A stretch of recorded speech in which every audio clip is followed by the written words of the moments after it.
Time to crank out one more video while I'm laying in the sun as my kids are playing over there.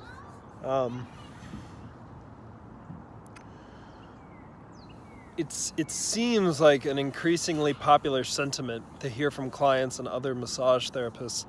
Oh, we really need to have massage covered by insurance.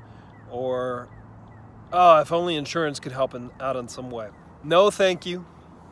I get it. I'm sure that some people would get massages more often. I'm sure that it would help to rehab their knee or their elbow or whatever. I'm not discounting them wanting to get more massage therapy in their life. That's wonderful. I don't want that additional headache. I don't want that bureaucratic nightmare of spending hours and hours, apparently every week, according to some other therapists that have experience doing that, largely in other states. Hours and hours every week, looking at codes and looking at who qualifies for what and meeting out every little thing that you do. No, man, I don't want to create that kind of world for myself or clients, because I do think there's that temptation too on the provider side to say, oh, well, I can just bill for this and this and this.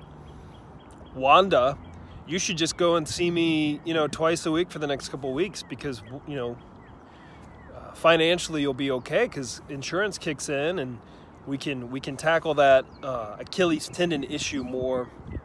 I get it, but I don't want that to kind of get in the way of my work. I don't want to deal with qualifying sessions. I don't want to have to justify my sessions to some insurance provider, that kind of thing. I think it would be a bureaucratic nightmare. I think it'd suck up a lot of my time and freedom. There's no shortage of people out there that find massage therapy so helpful to the point that they're just going to pay out of pocket and make their standing appointments. And then there's some folks that benefit from, I love it and I should come in more often, but you know what? It works to me to come see about once every 2 months. That's fine. Do whatever you want. Do what you want is my is kind of my thought process on frequency and things. But I don't want to work like a chiro office or most PT offices. In fact, there's a PT I'm supposed to meet soon for coffee. I've met him once. Freaking awesome reputation by a lot of people I know. And apparently he used to work in a setting in which there were a lot of other PTs and they dealt with insurance, and you have that mill of patients coming in for their assessments or their rehab exercises. You pawn them off to an assistant or something.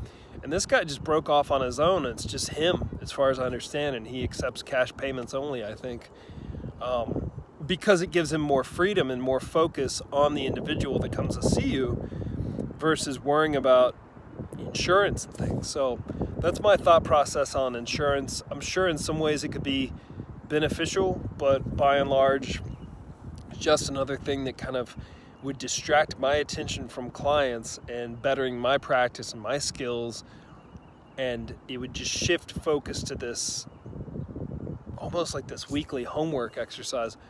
I didn't like homework growing up. I don't think I'd like it now. I like to explore topics that interest me. I like to read and educate myself about things that I think will be pertinent or helpful to me and my clients, but I don't want to have to deal with code numbers and I've worked in medical offices where the front desk people or the coders would be doing that, and their lives just seem so freaking boring. No thanks. So it's a nice thought, but personally I don't want any part in that. And I think if it ever came to Virginia and people could say, yeah, we can bill your insurance for this, that, and the other, I think I would abstain. Have a good day.